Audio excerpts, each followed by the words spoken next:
Welcome back to another Wisdom Wednesday discussion.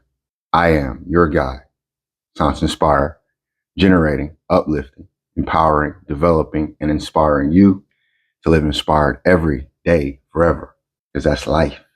Let's clap it up for a second. This episode 100. I just want to take time out just to appreciate that moment because we started at 1, barely. Our first episode was a struggle and we didn't see ourselves going that far. So to be at 100, we want to celebrate that. Give ourselves some kudos. You feel me? But without further ado, let's get into the discussion because our 100th episode is about the alchemy of love, reclaiming the heart of life. Our affirmation is love transforms every challenge into sacred growth. Our intention is to reveal love as the most powerful alchemical force, transforming pain into wisdom, resistance into acceptance, and separation into divine connection. The outcome, is to develop a deeper love with self, allowing it to be our guide through discomfort, change, and connection, building an unshakable inner peace and a radiant outer impact. Who don't want to be radiant? So before we get into it, I just want to define really quick alchemy, just so we can be clear on what we're talking about. So alchemy is a seemingly magical process of transformation, creation, or a combination of both. You transform and you create it anew. We've been talking about. Spiritually, alchemy can be seen as inner transformation and purification, aiming for personal growth, enlightenment, and liberation. So when we talk about the alchemy of love, we are talking about love as a force which transforms, which purifies, which liberates. And so if we are going to be transformed, we are going from scarred to sacred. So let's open with our guiding questions. And these questions, we pose them at the beginning.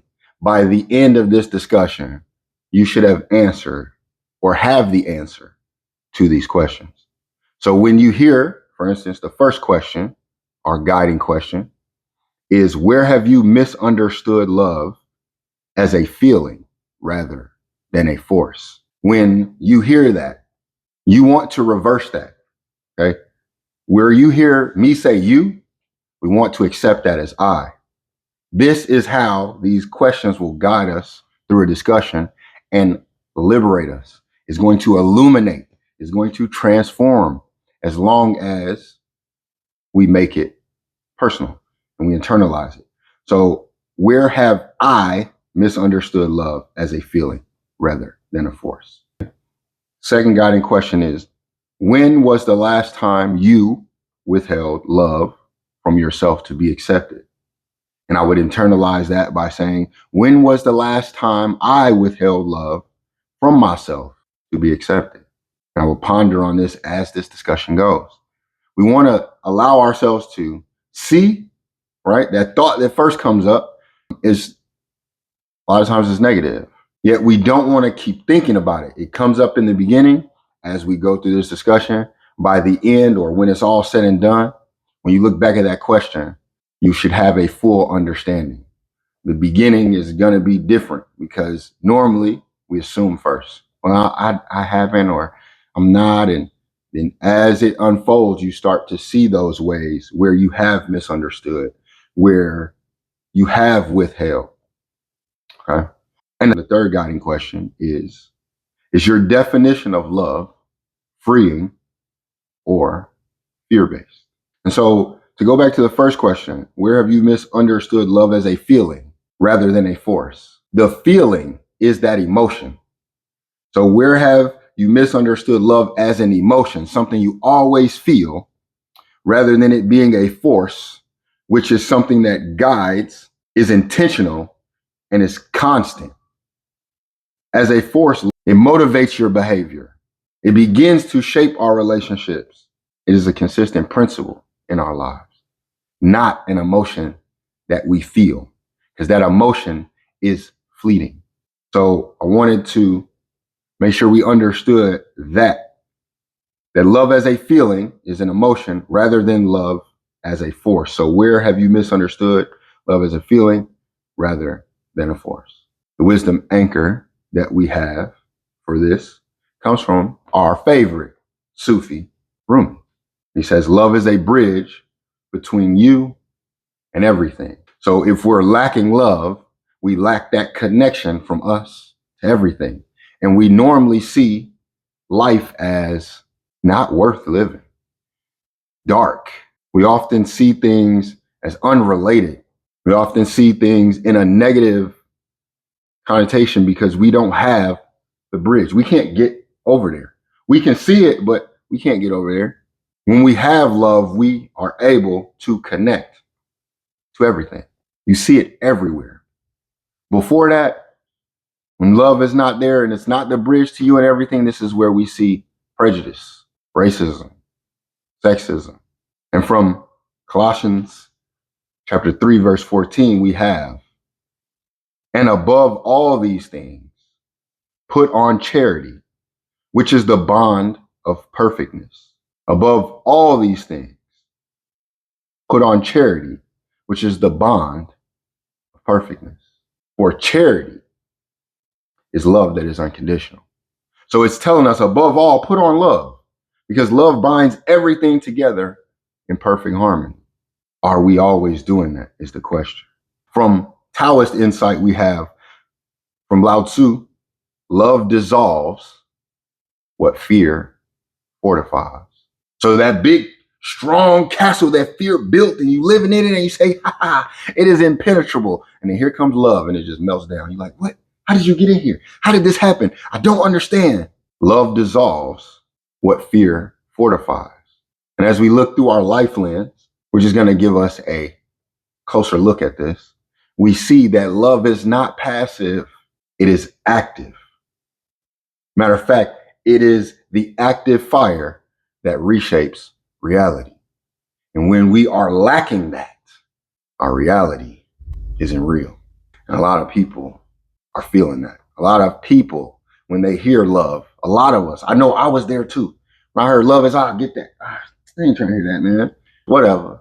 Because what we have seen outside portrayed as love is not that. So when we hear about it, it does not feel real.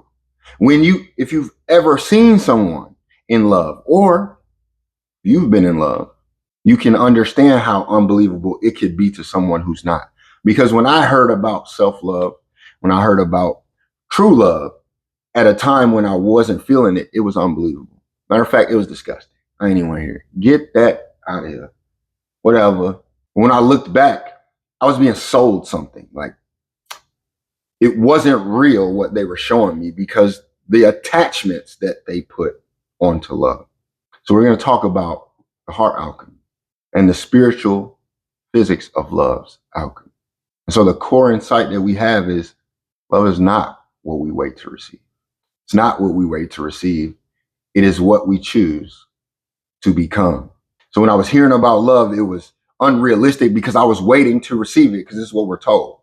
I didn't realize that you could become it, that we are to become it. I didn't even know how because I didn't know love. And so love does not avoid friction. This is why I didn't know love, because love does not avoid friction. It uses the friction to forge gold. Yet how many times have I experienced friction that didn't forge, that felt like it wanted to destroy, that felt like it wanted to manipulate, deceive. So when I thought that that person loved me, I associated that love with that feeling. And if I didn't feel it, then it wasn't love, because I was looking to receive that from somebody. They were going to give it to me like a UPS package. They were going to drop it off and I was just going to sign for it and I have love forever. Then I realized love is not what you wait on, what you become. And that love is many things. It's actually, as a force, love dissolves, love rewrites, love brings peace. I hadn't experienced that. So I had to figure out, what does love dissolve? Shame. And it dissolves shame through acceptance. So I didn't have the self-love. I didn't even believe in it. It wasn't even real. Self-love, what are you talking about? Why? Because I didn't accept myself, to be honest. There was shame within me. Shame, low down, dirty shame. And so because I didn't accept myself because of shame, when the love did arrive, it dissolved that. That's exactly what it showed. Because I began to accept myself. And then I noticed that, like, what's different? I don't look down on myself like I did before. So as it dissolved, love also rewrote my fear into courage, because I was afraid. I was afraid of everything. I was afraid to smile in public, to be joyful, to be happy. It felt like you just always got to be on guard, always got to be afraid. Yet, when I thought about it, what am I afraid of? Because as long as I'm afraid, I can't be courageous. Because fear is not courage, and courage is not fear. And so as I began to accept myself and let go of that shame, that disappointment, the things that I was fearful of, I became courageous in. And that's how love then brought peace to that internal division that was inside. Because there was a war going on. And in many ways, it still is.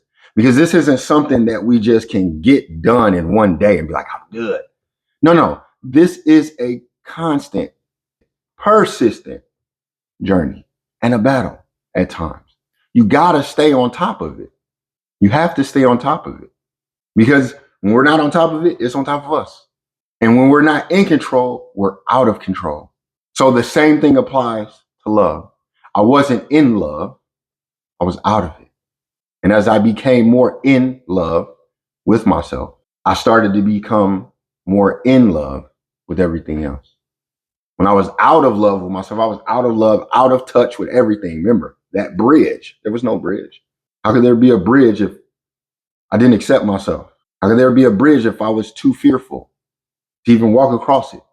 How could there be a bridge if there was no peace, because there was internal division, too much conflict? And so I'll say, if we are on the other side of that, if we haven't accepted and we're still feeling shame, we have to allow love to dissolve that. If you are still fearful and not courageous, you have to allow love to rewrite your heart, your story. And if that internal division is still going on, well, you got to allow love to bring peace to your existence. And one way that we do that, how love transforms challenges. What do they say? If you can't stand the heat, no, stay in the kitchen. Don't go nowhere. Because that heat is going to lead to wisdom. That heat is the pressure. And a lot of times we hear pressure turns coal to diamonds. And many misunderstand coal as that which under pressure turns into a diamond. Yet this is not true. Coal does not create diamonds. Yet this misunderstanding persists. And in a related way, we have a misconception with love as that which we receive when it is that which we give because we have become. So these misunderstandings persist until we challenge them, until we begin to surrender and allow love to dissolve, to rewrite, to bring peace. Until then, we think we know. Oh, that's not. I told you I was there. Somebody said, this is love. You have to develop self-love. And I said, stop, whatever. Hocus pocus, trying to get money, trying to sell me something. Sounds good. It's all fluff. It's not real, because I knew it all. I was the one that said, yeah, cold, input pressure and cold turns into diamonds, and never seen the process in my life. But hearsay, somebody told me that. So then I ran with it. Just like somebody told me what love was, and I just ran with it. Society is telling us what it is, and we're just running with it. So we feel it, it's love. We don't feel it, it's not love. If we know anything about polarities, opposites, what's funny about that is love bridges polarities. Love will unite judgment and curiosity. Why? Because without love, your curiosity is judgment. You judge. You judge yourself, so then you judge others based off yourself. They can't do it because you don't believe you can do it. With love, that judgment becomes curiosity, because now that thing which I would have judged before, I'm now curious about. I want to know more about you. I want to know the things that may set you off, the things that may calm you down, the things that make you happy, the things that make you sad. I'm not judging, I'm curious. What is that? Why'd you do that? It's not a judgment. I just want to learn. This is what love begins to unite, because with the self, that's what we have to start doing. We have to start one and stop the other. Stop judging and start being more curious. And I was judging myself saying, oh, I can't do this, or I don't want to do that, or I don't know about this, until I became curious and just started to follow it. Well, just do it then. Look in the mirror and smile. I couldn't for a while. And just that one little act of being able to look in the mirror and not judge myself and be curious and say, what does it look like if I smile right now? It wasn't as bad as I thought. It took that pain and united it with purpose, because I was in pain because I wasn't in love with my purpose. I didn't know my purpose. So where we lack purpose, we experience pain. And that judgment is tied to that pain. The curiosity is tied to your purpose. So when I stopped judging myself and became more curious, I wasn't as in pain, because I started to understand the purpose. I started to find my purpose. And then love took that fear and united it with my faith to show me, oh, ye of little faith. Boy, you ain't had no faith. That's why you're so fearful. Where we lack faith, we will surely have fears. Where there is faith, there won't be fear. So if we're judging, when I was judging myself, when I was in pain, I was in fear. As I became curious, I saw my purpose, understood the purpose of the pain and the judgment, and it showed me where to establish my faith and remove the fears. And the core insight that we have for this is love is not, again, love is not what we wait to receive. It is what we choose to become. Will you believe? So why do we struggle with love? No faith. So what do we have? A fear of vulnerability. We struggle with love because we guard our hearts. The past. So what the past did to us hurts us in the present, blocking our future. Because we're going to guard ourselves. We don't want to be vulnerable because the last person did this to me. And as long as we are stuck in that past, we won't be able to move past. And so how can we experience, or what would that cause us to experience in our present lives? I was hurt. I've been hurt before, plenty of times. Matter of fact, we're going to hear about that a little bit later. But I could not allow that pain. I had to get to a point, and this is something that I declared within myself. I said, and I was at my lowest point when I said this. And it was after I became curious and I saw my purpose and I started to establish that faith. I told myself, we're not going to allow this heartbreak, pain, or any to make us bitter. We're going to use it to make us better. And so I knew that as long as I held on to that, I couldn't receive anything. Again, imagine you're holding on to something. What you gonna receive? Your hands is full. You gotta let go. And I didn't want to continue to experience that. Number one, who wants that? Nor did I want to bring that into the next situation, whenever that was. But that was the furthest thing from my mind. What I knew is that I didn't want to experience that no more. I didn't want to walk around bitter. And at this time, look, I'm deep in it. We all on YouTube looking at, and it seems like maybe I'm not the only one. You're going through something. It seems like everywhere you look around, you're reminded of that. If you're going through a breakup, everything you see is about breakups or happy relationships. I said, ain't this about a... That's when I had to declare, because I started to see so much love. At that time, that is what we should see. When you are at your lowest, in rock bottom, desperation, you're bombed out and depleted, you shouldn't see things that make you sad. You should see things that make you more curious, that test you And if we are in sadness, if we are in fear, if we are angry, we should be receiving or seeing more love. And that's what it transformed. Because every time I heard about it, every time I saw a happy couple, every time somebody said something, I'm irritated. I don't want to believe it. Why? Because what I just experienced. How can what you say be real if I just experienced this? If somebody just broke my heart, how can there be love out there in the world? If I just lost everything that I considered anything, what is there? Don't tell me about love. I was afraid to be vulnerable, yet I had to be vulnerable within myself because I'm not going to be on guard all the time. One reason is because I've been in a situation of war in real life. So I know what it's like to be on guard at all times. And I don't want to live like that. Shit, I was born in a situation like this. In the ghetto, in the hood, in the bad neighborhoods where everybody's afraid to go to. Nobody wants to live on guard all the time. So why would I want to guard my heart because of past pain? I got to let that go. I got to find whatever. I got to do whatever I can to remove that.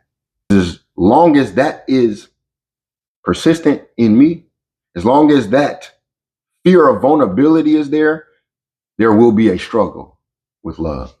And we're talking about the alchemy of love. So if I have a fear and a struggle, what's going to change? Alchemy is about transforming. So if I was angry before, I have to transform. You don't go from angry to frustrated. No, the complete opposite. You go the other way. So there was no way I was going to be bitter. I had to transform. And the only option is to be better. And as I realized my fear of vulnerability, I had to also ask myself, why? I understand what the past experiences may have done to me. That was just one layer. Why do I have a misunderstanding of love? There are distorted models of love that we see in society, that we may see in our homes, in our upbringing. We have conditioned love modeled in our upbringing or our relationships, not unconditional. It was conditional. So that means it had conditions. If you do this, then this. So in my mind, I was like, oh, if they do this, that means they love me. If they buy me something, that means they love me. No, it don't.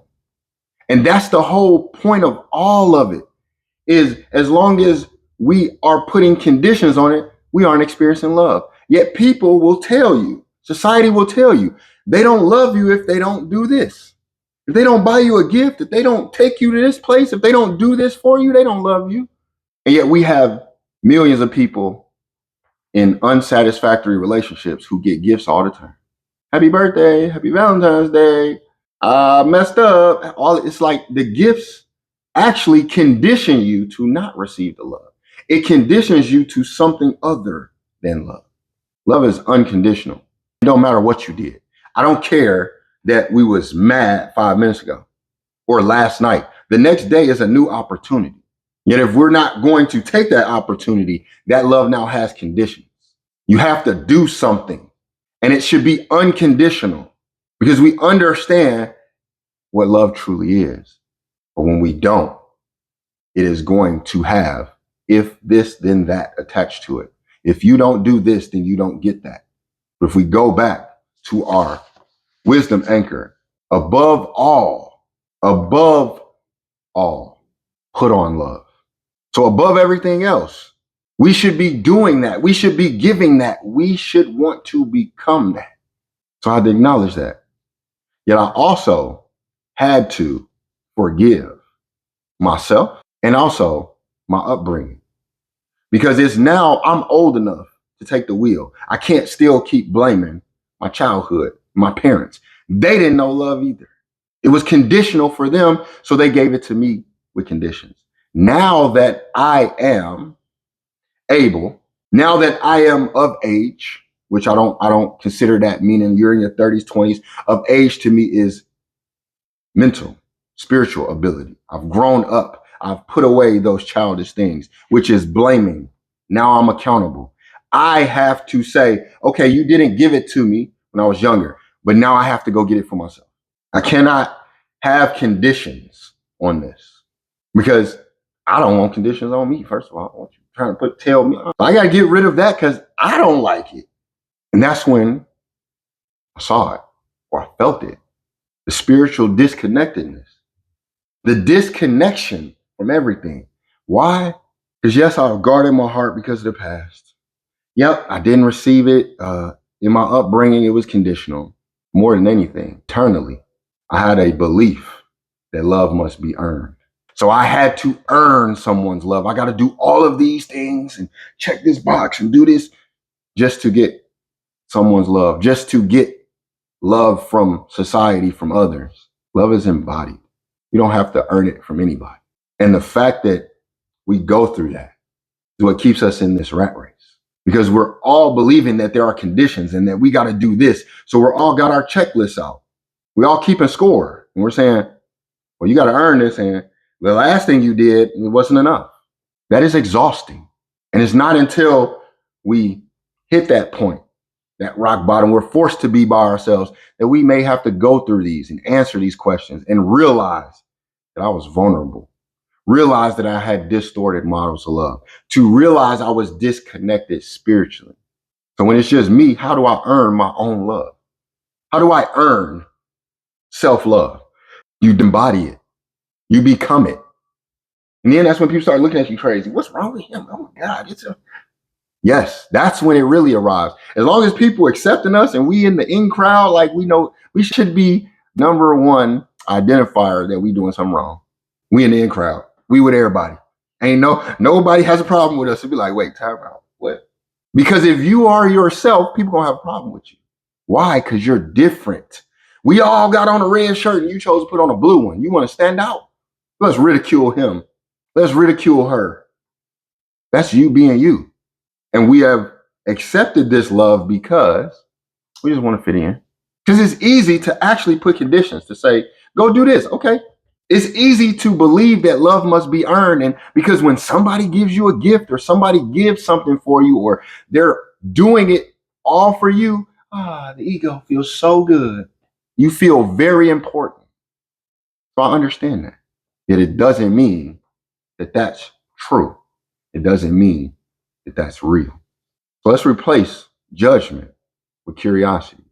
When I feel triggered by blank, I ask, what is love teaching me here? So for me, when I feel triggered by fear, I ask, what is love teaching me here? What is this that I'm afraid of? Oh, you're afraid of the same thing happening again that happened before. I get it. Let that go. It is what it is. The fear will actually allow it to happen. It'll create, you make room for it. Why? Because your fears, you ruminate on them. You think about them all the time. You visualize them, you create them, and then they pop up and you're like, hey, yeah, you brought me here. What you talking about? You told me to come here. So I came. You know what we doing? So something that we can do a ritual that we can do in that moment is we can place our hands over our heart during challenges. Take a deep breath, breathe in love, and exhale resistance. And even though I just did that, that's the hardest thing to believe in. You can breathe in love and exhale resistance, and then all of a sudden I'm just supposed to be over what my ex did. That's crazy. Okay. I was there. So I know it's crazy. Yet we said that we are replacing judgment with curiosity. So if you just judged it and say, man, that can't, now get curious. Do it. Or don't just do it one time and be like, it didn't work. It's called consistency. If you only got one attempt at everything and then we judged you by that, would we ever even have graduated? How many of us failed? Like, I don't know nobody that has passed everything, that has never failed, that is, the first attempt. We are to be consistent. Don't just do it once. Continue it. Matter of fact, do it about 3 times. On your 3rd time, you ain't feel nothing. Yeah, all right. Should not lie to ourselves, okay? Be real with ourselves. Be true with ourselves, okay? Breathe in. When you breathe in, you are seeing, feeling, embodying that love, what you would want. And it ain't a car. It ain't a house. It ain't Prince Charming. No. Who the hell is Prince Charming anyway? It's our qualities. You want peace. You can feel it. You want to smile. Breathe in that love and then smile. You feel that. And exhale that resistance to it. Exhale the disbelief. because of our past, because of the things that have happened to us. And a lot may have happened to you. That doesn't mean you are not deserving of love. That doesn't mean you cannot receive love. That doesn't mean you cannot embody love. Matter of fact, to me, I think the more you went through, the more love you have to embody. The people in our society that are the most broken, that we discard, have the most love to give once they are able to embody it. And maybe that's why society gets rid of them. If we discard you and cast you out somewhere where you're no longer here, we will never really see that love. We exiled you. Now you off on Love Island somewhere. We don't know what that is. And then when we see y'all just hippies anyway. What is this? We don't believe in that, right? Because we judge before we are curious. But here we have put aside that judgment and now we're curious. What they say? We listen and don't judge. This means for yourself. Listen to the things you say to yourself. Don't judge. Be curious. Follow it. Why did I say that? Why do I think that? Why do I feel that? What do I need to do to get rid of that? How do I move past that? Give me the strength, the understanding, the clarification, the discernment. Magic can happen. You allow it. And so a wisdom anchor that we have. Be back again. I told you this is my favorite Sufi, man. I'm just saying. Try to be a rainbow in someone's cloud. This comes from Rumi. Again, try to be a rainbow in someone's cloud. Meaning, love makes us light bearers, even when skies are gray. And if you are wanting to be the rainbow in someone else's cloud, that means wherever you go, you are going to bring that light. You are going to carry that peace. They are going to be able to feel that love. And it might change them because they may not have ever felt that before. And it may make them wonder, what was that? I've never felt that before. And they may think on it and ruminate on it for days. And it's all because of your presence, because you choose to be present in your life. And if we're present in our lives, then we have to acknowledge one thing. We done been through a crucible. So let's talk about love in the crucible and how we are going to rewrite the meaning of love. So I want to start with another historical example. And I brought this exceptional individual up before, and this is why we want to expound on it, on his story now. So before we talked about Nelson Mandela and his 27 years in prison and what that did in transformation process. But what we want to look into is how he allowed love to transform him and what the outcome of that was. So Nelson Mandela is in jail for 27 years. Listen, you lock me up for 27 years. Your best bet is that I come out with love, because I'm telling you, that's the old me though.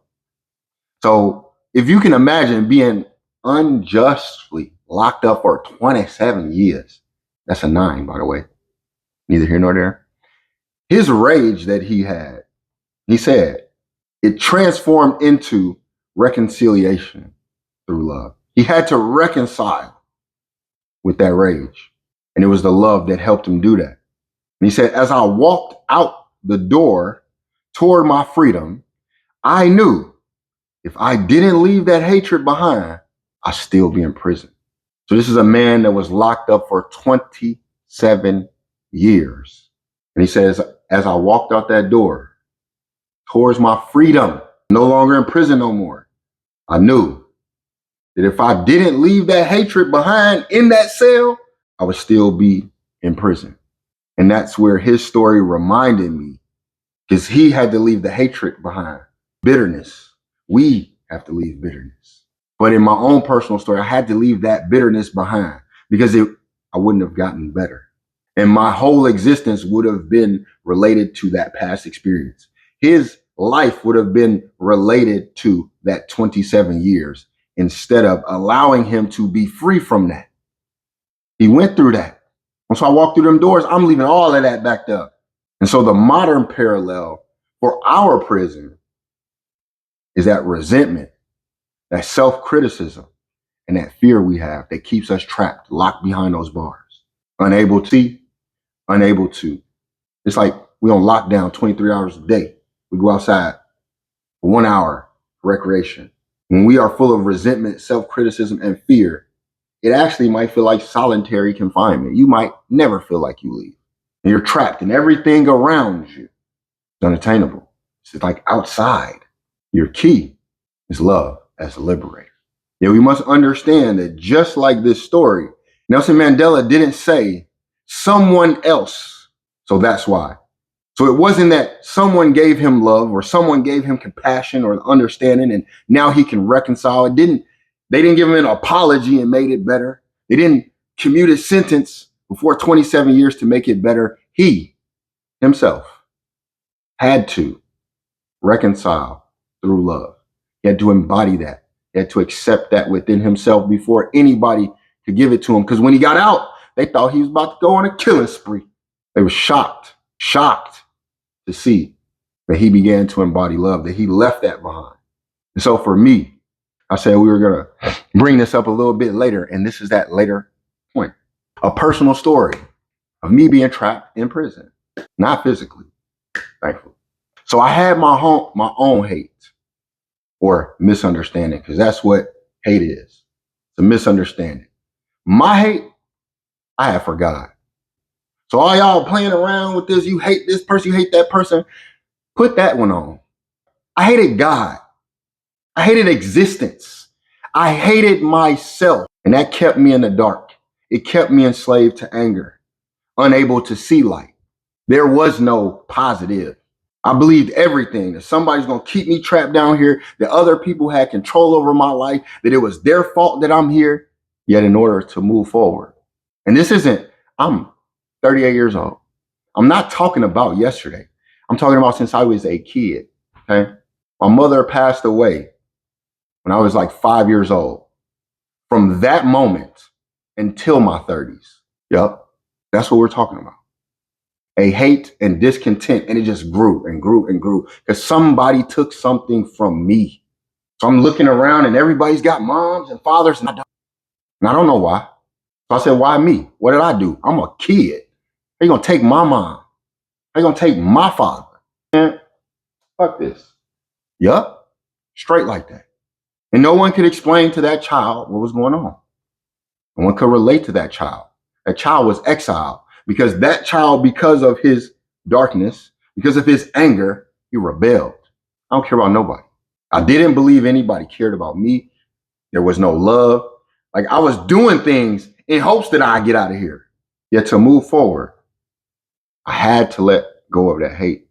I had to, because it blocked the path to love for myself and my future for others.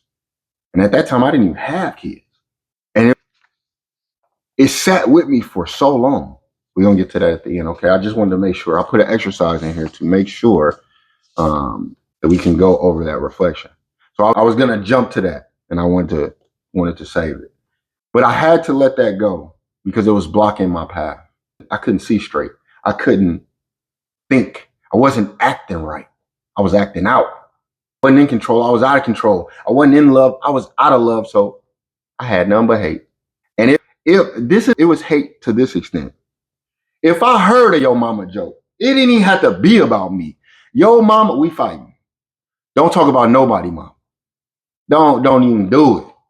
It was that much hate that I was triggered by to the point where once I began to embody that love, I laughed at those things. Like, I used to get into a fight, somebody say, yo, mom.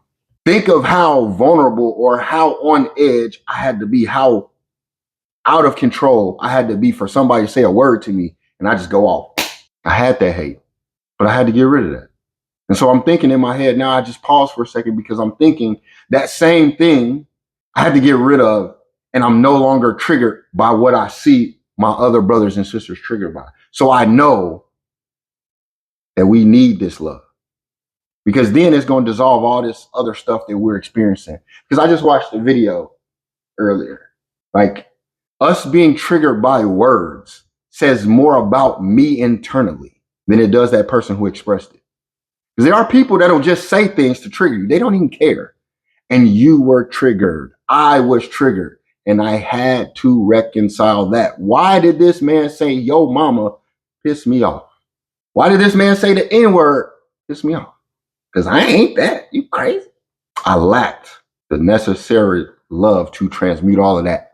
I wasn't embodying it. Now, boy, you can sit in my face and say that, I'm going to laugh at you. Matter of fact, I might not even react to you. I might not even hear it, because as soon as you say it, if I react, is that not acknowledgement? If I was outside and heard Chad, I'm not going to turn around. Chad. But if somebody keeps yelling at Chad, you might be looking around like, who is Chad? Y'all think Chad over here? So regardless of what the term is, idiot, dummy, especially loser, boy, I'll respond to that. You call me a loser, I'm going to acknowledge you, right? Because I love outreaching, set expectations regarding self. So I'm that. And this is what we embody. This is how we empower. This is how we embrace love. You take the negative and you transmute it into a positive. Now, for all that I lost, I now love. For there was a time that everything I loved, I lost. And so I've accepted, this is a prompt that we have. I've accepted pain as love because I was used to it. If you didn't hurt me, if you weren't doing some type of manipulation or something to me, I didn't feel love. Like if you didn't hang up on me, we not in love. You're not yelling at me, we not in love. And I had someone tell me that. They were like, well, when you raised your voice at me, I thought that means you like me. And I said, what? No. But then I thought, when we were kids, right? That's what they say. Oh, he pushed you, he likes you. Those are childish things we did. But we're supposed to put away those childish things. Because that child did that because he didn't know how to express love. If that child knew how to express love, he wouldn't push you. So that we then take on in life. And I'm like, oh, if I experience pain, that pain must be love because heartbreak. No, no, no, no, hell no. And so the facilitation script, right? So that I've accepted this prompt, you fill it first with the first blank. I've accepted blank with something that you tolerated that was not genuinely love. Like me, my pain, right? Or silence or overgiving or manipulation. Now that too, oh my God, that silence crap. Me. And I'm laughing because I can remember those times where I would do that, or I would receive that and think that this was love. Yeah, I'm just going to be silent. I'm going to do it. I don't want to do that. I'm not that, you know? So that first blank, we're going to say, I've accepted blank, and we're going to put there something that was not genuinely love, i.e. That pain, silence, overgiving, manipulation, whatever it is for you. And in the second blank, it says, I've accepted blank as love because blank. We are going to name the thing that is allowed. Okay. So I've accepted this as love because I didn't believe, I didn't accept myself. I wasn't empowered. Whatever that is for you, that's what this is about. Don't take the things that I said for me unless they relate to you. This is your exercise because we are rewriting the meaning of love. So the first blank, again, what we tolerated but was not generally love. And let me clarify the second blank because I think I was getting it all wrong. In the second blank, and I created this, and here I am getting it all wrong because I'm trying not to read off of my own papers because I'm thinking too much. Let's get back to it. So in the second blank, you're going to name the lie that allowed it, right? So the first one is, I allow this because I didn't believe I deserved love. So I just let people abuse me. That is normally what happens. If we don't believe we deserve it, then the abuse is going to persist. And so the example is, gave you mine, but I'm gonna give you another. I've accepted emotional distance as love because I feared intimacy would cost me my independence. Thank you. Because someone allowed me to share theirs. Won't leave any names, but thank you for that.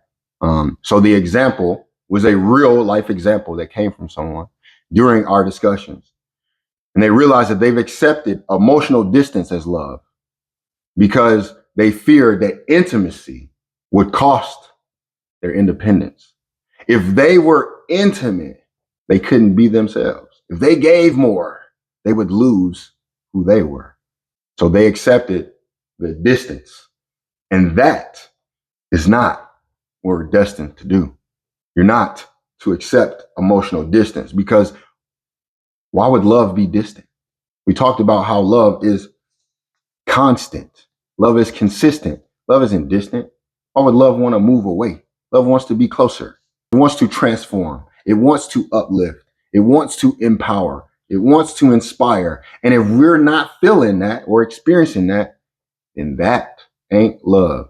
I don't care how many cars, houses, how big the rock on your finger is, the jewelry around your neck. I don't care what jobs, what status you have. But if you happy, each his own. I am just saying that love does not come with those conditions. It is unconditional. It is effervescent. And when we redefine love, we realign our lives out with the old life that was without love and in with the new life where we live inspired every day, forever, with love, as love.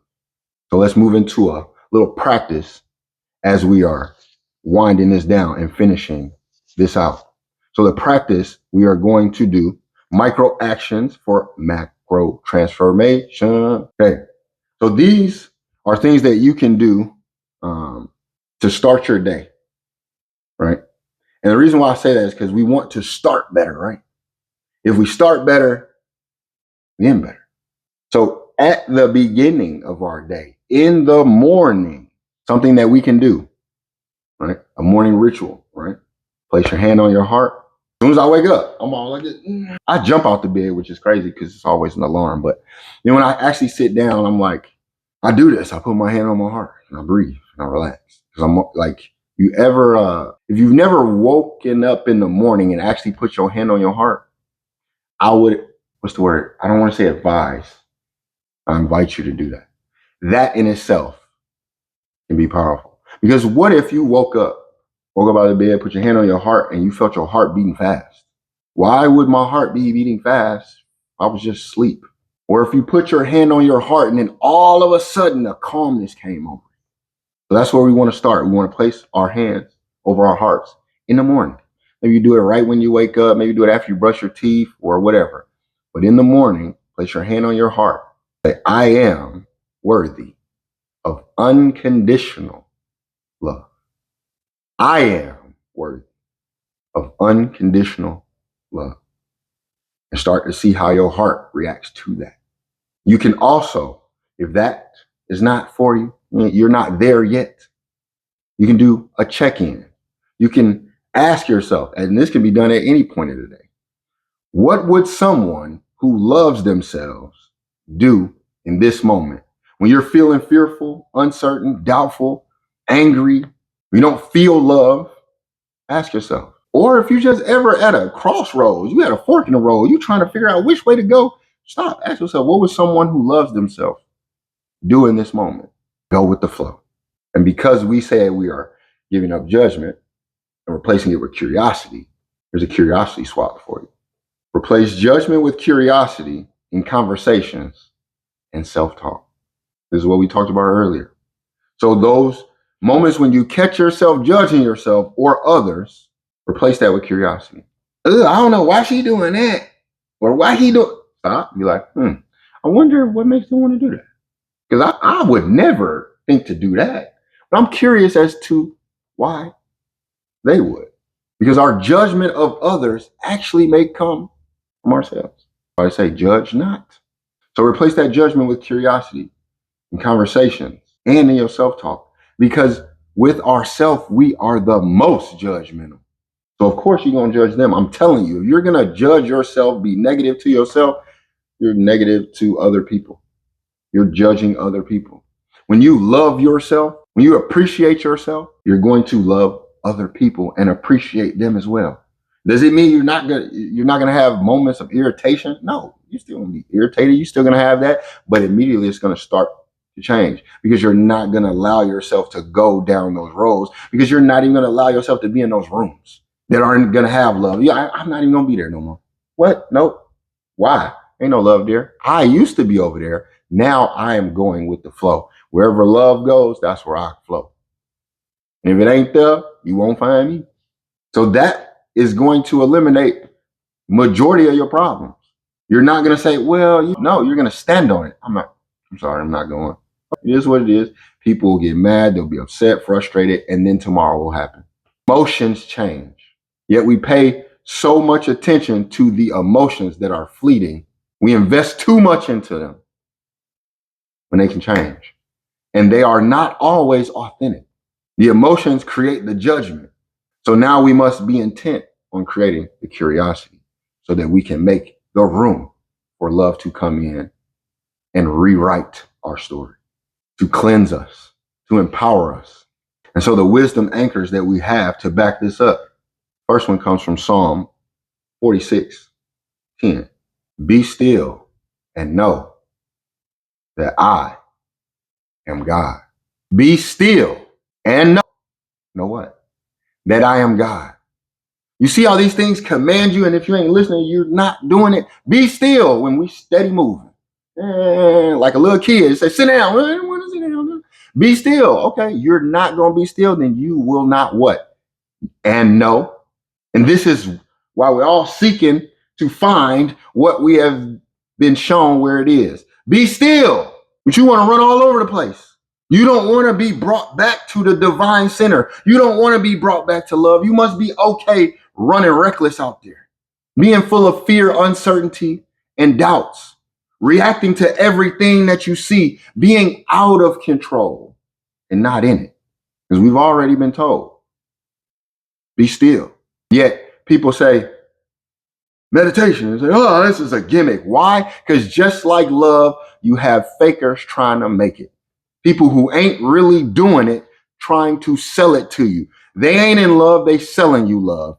They aren't being still, they're selling you meditation. They aren't connected with God, they're selling you religion. This is the biggest problem. We need more practitioners instead of professors. This is why I only do this once a week, because I don't have time to sit on here every day and try to profess. I'm practicing. When I tell you to live inspired every day forever, whether you believe it or not, that's what I am doing every single day. I don't have time to come on here and debate. I share my experiences because I know through that we can relate to each other. I use my vulnerability to show you, to open the doors for us to start to see each other. You won't pick up the mirror, so I'll pick it up. Why? Because there was a time that I was not being still and I did not know. And then when I slowed down, matter of fact, I was slowed down. You say, you're going to stop. I ain't going to stop. You're going to stop. And I crashed. I hit rock bottom. You have no choice then. You have no choice but to be still. And now I know. And that stillness brings us back to the divine center love. Now I know. But it's not my job to try and force you and get you to know. No. But I will leave these breadcrumbs or whatever you need, these tools to get you to experience it. Because I'm not here to tell you about it. I want you to not believe me. I want you to judge so that you can realize you ain't curious. And then you will decide yourself, do I want to be curious and allow this exploration, or am I okay shutting everything out and just judging things? Because you can be in that posture if you want to. It's your world. You have free will. And when I say that, I'm letting you know, do what thou wilt. Do what you want to do. Yet also know that may be your problem. Because your free will, when you're told to be still, you got the free will and you start moving. I don't care. So free will can also benefit, but it can also deceive us or hurt us if we don't know how to utilize it. I have the free will to love and to be that. And that is how I choose to use it. And so the Dalai Lama tells us, happiness is not something ready-made. You can't microwave this. This ain't like the Hot Pockets you pull out of there or the Hungry Man dinner and you throw it in the microwave. It's not ready-made. It comes from your own actions. What they say is not delivery, it's DiGiorno. I don't even know what that means, but it's provocative and it gets them going. Happiness is not something ready-made. It comes from your own actions. It comes from you. Love is a daily practice. It's not a passive state where we just waiting. Somebody gonna look. No, you better get active. You better start finding that in your day, doing things that you love to do every day. I don't care if they don't. You better do them crossword puzzles. You better go outside and sit under the tree. You better go for a run or a walk, pull out the coloring book, listen to music, dance, sing, cook, whatever. It's a daily practice, not a passive state. Tzu, another one of our favorites. When you realize nothing is lacking, the whole world belongs to you. When you realize nothing is lacking, the whole world belongs to you. Don't think of that belonging as a possession. It means you can experience the fullness. Love rooted in sufficiency opens all doors. There'll be no door that's closed to you. They'll all be open. And if that door is closed to you, it ain't the door for you. We just flow to the next one. As we begin to embody this, what you start to release is that rigidity, that need to control things, because you ain't in control of things. You want to believe that. So you set up our lives so that we have conditional love, because that conditional love will make me feel like I'm in control. Why? Because you got to prove it to me. You got to have a whole parade in the street so that I feel loved. And if we don't, then I don't feel loved. And no, you don't. That's what happens when we want to control. We create our surroundings so that they fit within that. So now I'm the king. You're going to bring everything to me. We let that go when we become love and we flow, and no doors are closed. You ever seen a door close to water? When we talk about flow, when I talk about love, I envision water. When I think of the force of love, I think of water or air. What can air not get into? What can water not get into? You close the door, we block the water. Okay, yeah, we'll see. It's going to start seeping through cracks. This is love. You try to block it, it's going to seep through the cracks. Stop trying to. Surrender. Let go. And from the Dhammapada, we have hatred never ceases by hatred. Only love heals. I ain't never seen two people that hate each other heal each other. Matter of fact, I ain't never seen two people that hate each other help each other. And so when there's a saying that says that we continue to utilize in society, it says hurt people. And that may be true. Yet a few years ago, I reversed that. And I said, so if hurt people, then we want to help people to help people. And that started with myself. Because I recognized, I can't go help you. Hey, whoa, I got to do something for me first, because soon as you do that, I want to get agitated. I got to get rid of that. I got to let that go. Now we can begin to help people. And we need more of that. Because again, hatred never ceases by hatred. Only love heals. That hate gonna keep going. It ain't gonna stop. Y'all keep wondering, why are we still hating? Because you haven't expressed enough love. You keep dousing hate onto everything. And when they don't douse hate onto everything, you sit back on your hands and you are reluctant to love because you're fearful. Love ain't afraid of nothing. I'm telling you, I don't care how many times something has left this earth. You have to understand we're all energy anyway. Your reluctance, your fear makes you hold on to things that are unnecessary. A man who is afraid to die, how can he live? The fear blocks us from receiving, from being, not even receiving. The fear blocks us from being who we are meant to be. It blocks us from our purpose. The fear allows the hatred to keep going because you see unjust going on and you don't want to do anything because you're fearful. This might happen. That might happen. Well, love has no fear. And I hope that you begin to embody that more and more each day and see how fearless you can truly become. So let's finish this out. Let's move from self-love to collective liberation. These are our reflective prompts for this week. Get your pen, your paper, your pencil. I got mine. This ain't no game. Reflection prompt number 1. Where has love transformed your life when you least expected it? If you are not able to answer this now, write these down for later because it's going to happen. And when you answer, you're going to be like, oh. Trust me. Don't trust me. Trust yourself. Where has love transformed your life when you least expected it? Number 2, who needs the version of you that is transformed by love? Who needs the version of you that is transformed by love? Number 3, y son, uno, dos, tres. How would the world shift if you expressed love unapologetically, without no conditions? How would the world shift? Your world. Not think of the whole world, because then we like, it wouldn't matter because I'm just one person. Yes, it would, because you have your own world and you live in it every day. So how would your world shift if you expressed, when you express love unapologetically? And so, because I see you watching. My son is watching this now. And I'm not with my son. I lost that ability. And that is when I hit rock bottom. That's when I wanted to hate the world. That's when I was at my most bitter. Now that I'm better, I want to answer my own question. Who needs the version of you that is transformed by love? My children, who experienced a man whose heart was cold. Now they can experience the man whose heart is whole. My life mantra is my struggles are love's raw material. The things that I struggle with, everything I'm not made me everything I am.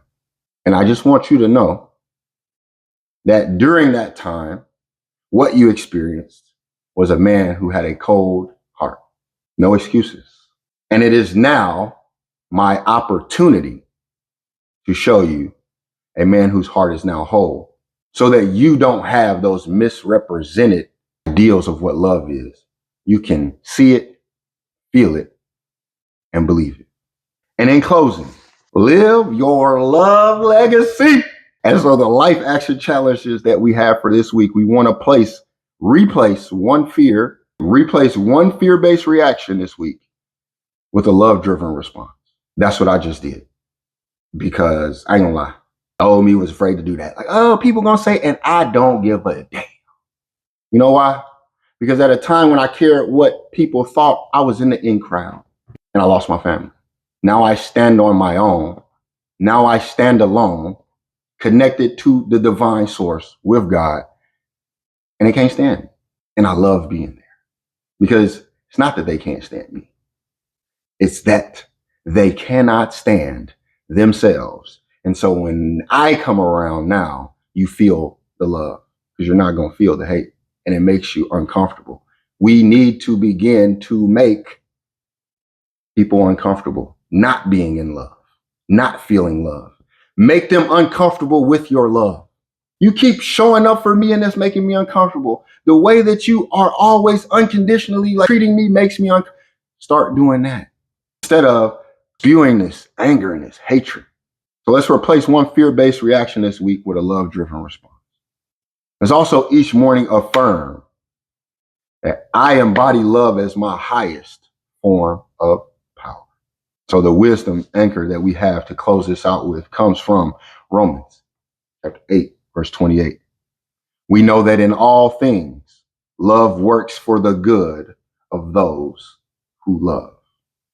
We know that in all things, love works for the good of those who love. For the good. So I loved and I lost, and that was for the good. I didn't know that then, but I know that now, because I was reluctant to leave a space that was not for me. And it says, love works for the good of those who love. And if you love and you lost, it is for the good. Do not focus on the loss. Learn the lesson, recognize the blessing, and get the step in. Our Japanese proverb says that vision without action is a daydream, and action without vision is a nightmare. You're either tired of daydreaming or you're tired of living a nightmare. Which one is it going to be? Vision without action, we daydreaming. Action without vision is a nightmare. So when we have vision and we act on it, we are living life. For love transform what fear could only delay. And lastly, life principle that closes us out. Transformation is not what you go through. It is who you become through love. Reminder that love is the greatest revolution. The greatest revolution. It transforms who we are, how we act, and what we create. When we love ourselves fully, not halfway, all the way, we become a living invitation for others to rise into wholeness. I hope you rise into wholeness and you begin to embody the love that you so deserve to become.